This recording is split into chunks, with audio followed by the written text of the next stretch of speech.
Synagogue അധികാരിയായ ജായിറോസ് ഈശോയുടെ കാൽക്കൽ വീണ് അപേക്ഷിക്കുകയാണ്, തൻ്റെ വീട്ടിലേക്കൊന്ന് വരണം. അതിന് കാരണമുണ്ട്. തൻ്റെ ഏക മകള് മരണാസന്നയായി കിടക്കുകയാണ്. അവിടെ വന്ന് അവളെ സൗഖ്യപ്പെടുത്തണം. അതാണ് അദ്ദേഹത്തിൻ്റെ ആവശ്യം.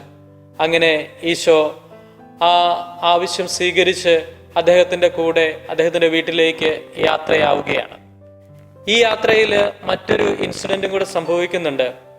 12 വർഷമായി രക്തസ്രാവം മൂലം ബുദ്ധിമുട്ടുന്ന ഒരു സ്ത്രീയെ ഈ തിരക്കിനിടയിൽ, യാത്രയുടെ ഇടയിൽ ആരും അറിയാതെ വന്ന് യേശുവിൻ്റെ വസ്ത്രത്തിൽ ഒന്ന് സ്പർശിക്കുകയാണ്.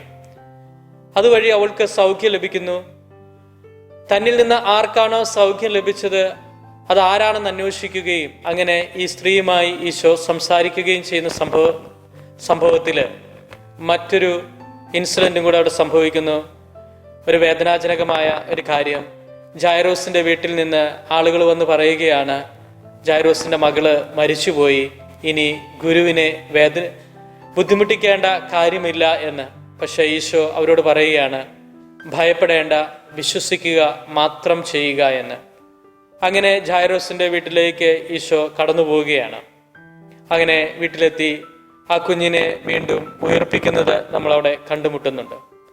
2 തരത്തിലുള്ള വിശ്വാസത്തിന്റെ മാതൃകകൾ നമ്മളവിടെ കണ്ടുമുട്ടുകയാണ്.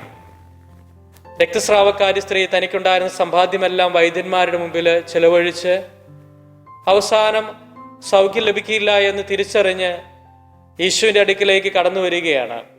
അങ്ങനെ ഈശോയുടെ വസ്ത്രത്തിന്റെ വിളിമ്പിലെങ്കിലും സ്പർശിച്ചാൽ തനിക്ക് സൗഖ്യം ലഭിക്കുമെന്ന ബോധ്യത്തോടുകൂടി അവൾ അത് സ്വന്തമാക്കുകയാണ്. ഈ ജായിറോസിനെ കുറിച്ച് ചിന്തിക്കുമ്പോൾ തൻ്റെ മകള് മരിച്ചുപോയി എന്ന് അറിഞ്ഞിട്ടും ഈശോ പറയുന്ന വാക്കുകളിൽ വിശ്വസിച്ച് വീണ്ടും ഈശോയുടെ കൂടെ വീട്ടിലേക്ക് ഈശോയുടെ കൂടെ പോകുന്ന ജായിറോസിനെ നമ്മൾ കണ്ടുമുട്ടുന്നുണ്ട്. അത്രത്തോളം ആഴമുള്ള വിശ്വാസമായിരിക്കും. ഒരുപക്ഷെ ഈശോ തൻ്റെ വീട്ടിൽ വന്നാൽ എന്തെങ്കിലും അത്ഭുതങ്ങൾ സംഭവിക്കുമെന്നുള്ള ആ ആഴമായ ബോധ്യത്തിൽ നിന്നായിരിക്കാം ആ മനുഷ്യൻ അങ്ങനെ മുന്നോട്ട് പോകുന്നത്. സ്നേഹമുള്ളവരെ, അവിടെ നമ്മൾ സൗഖ്യം പ്രാപിക്കുന്നത്, ആ കുഞ്ഞ് സൗഖ്യം പ്രാപിക്കുന്നത് നമ്മൾ കണ്ടുമുട്ടുന്നുണ്ട്. ഏലിയ സ്ലീവ മൂശ കാലത്തിൽ നമ്മൾ ചിന്തിക്കുന്നത് വാനമേഘങ്ങളിൽ ആഗതനാകുന്ന ക്രിസ്തുവിനെ എതിരേൽക്കാനും നമ്മളും ഈ യാത്രയിലാണ്. ഈ യാത്രയിൽ നമുക്ക് നൽകുന്ന മെസ്സേജ് വലിയ കാര്യങ്ങൾ ചെയ്യാനുള്ള വ്യഗ്രതയിൽ നിസ്സഹായരുടെ നിലവിളികൾ നമ്മൾ കേൾക്കാതെ പോകരുത് എന്നുള്ളതാണ്. പലപ്പോഴും നമ്മുടെ ജീവിതത്തിന്റെ തിരക്കുകളുടെ ഇടയിൽ ഒരുപക്ഷെ നമ്മുടെ കുടുംബാംഗങ്ങളുടെ പോലും അല്ലെങ്കിൽ നമ്മുടെ ജോലി സ്ഥലത്തു നിന്ന് പോലും ഉള്ള നിലവിളികൾ അല്ലെങ്കിൽ മറ്റുള്ളവരുടെ വേദനകൾ മനസ്സിലാക്കാനായിട്ട് നമുക്ക് സാധിക്കാതെ പോകുന്നു. മാർജിനലൈസ് ചെയ്യപ്പെട്ടവരെ ചേർത്ത് നിർത്താനായിട്ട് സുവിശേഷം നമ്മളെ ഓർമ്മപ്പെടുത്തുന്നുണ്ട്.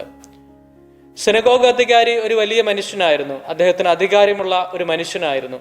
എങ്കിലും അദ്ദേഹത്തിന്റെ വീട്ടിലേക്കുള്ള യാത്രയിലും ഈ പാവപ്പെട്ട സ്ത്രീയുടെ വിശ്വാസത്തെ കാണാനായിട്ട്, അവളുടെ ആ വിശ്വാസത്തിന്റെ നിലവിളി കേൾക്കാനായിട്ട് ക്രിസ്തുവിന് കഴിഞ്ഞു.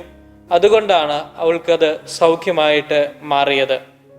അപ്പോൾ നമ്മുടെ ജീവിതത്തിലും ഈ വിശ്വാസത്തിന്റെ നിലവിളികൾ കേൾക്കാനായിട്ട്, അവരുടെ വേദനകൾ മനസ്സിലാക്കി അവരെ ചേർത്ത് നിർത്താനായിട്ട് ഈ സുവിശേഷം നമ്മളെ ഓർമ്മപ്പെടുത്തുന്നുണ്ട്. ഈ യാത്രയുടെ മറ്റൊരു പ്രത്യേകത എന്ന് പറയുന്നത് ആശ്വസിപ്പിക്കുക, സമാധാനിപ്പിക്കുക, കരുണയുടെ പ്രവർത്തികൾ ചെയ്യുക എന്നുള്ളതാണ്. നമ്മുടെയൊക്കെ ജീവിതത്തിൽ കണ്ടുമുട്ടുന്നവരിൽ ഏറ്റവും എന്നെക്കൊണ്ട് ആവശ്യമുള്ളവരിലേക്ക് ഇറങ്ങിച്ചെല്ലാനായിട്ട്, അവരെ ആശ്വസിപ്പിക്കാനായിട്ട്, സമാധാനിപ്പിക്കാനായിട്ട് നമ്മളും പരിശ്രമിക്കുമ്പോൾ നമ്മളും ഈ ഹീലിംഗ് പ്രോസസ്സിൽ നമ്മളും പങ്കുചേരുന്നവരായിട്ട് മാറുന്നുണ്ട്. ഏറ്റവും ആവശ്യമുള്ളവരുടെ കൂടെ ആയിരിക്കുക എന്നുള്ളത് തന്നെ അവരുടെ ജീവിതത്തിലെ ഒരു ഹീലിംഗ് പ്രോസസ്സിൽ നമ്മളും പങ്കുകാരാകുന്നു എന്നത് ആ രീതിയിൽ നമ്മളെ ഓർമ്മപ്പെടുത്തുന്നുണ്ട്. വാക്കുകൊണ്ട് സുവിശേഷം പ്രസംഗിച്ച ഈശോ അതിനോടൊപ്പം തന്നെ തൻ്റെ സാന്നിധ്യം കൊണ്ട് അവരെ ആശ്വസിപ്പിക്കുകയും അവർക്ക് സൗഖ്യം നൽകുകയും ചെയ്യുന്നുണ്ട്.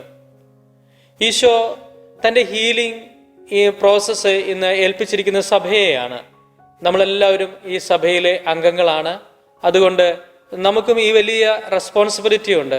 നമ്മളായിരിക്കുന്ന സ്ഥലങ്ങളിൽ, നമ്മുടെ കുടുംബങ്ങളിൽ, നമ്മുടെ സാന്നിധ്യം കൊണ്ട്, നമ്മുടെ വാക്കുകൾ കൊണ്ട് മറ്റുള്ളവരെ ആശ്വസിപ്പിക്കാനായിട്ട്, ക്രിസ്തുവിൻ്റെ സമാധാനവും സൗഖ്യവും മറ്റുള്ളവരിലേക്ക് പകർന്നു കൊടുക്കാനായിട്ടും ദൈവം നമ്മളോട് ആവശ്യപ്പെടുന്നുണ്ട്.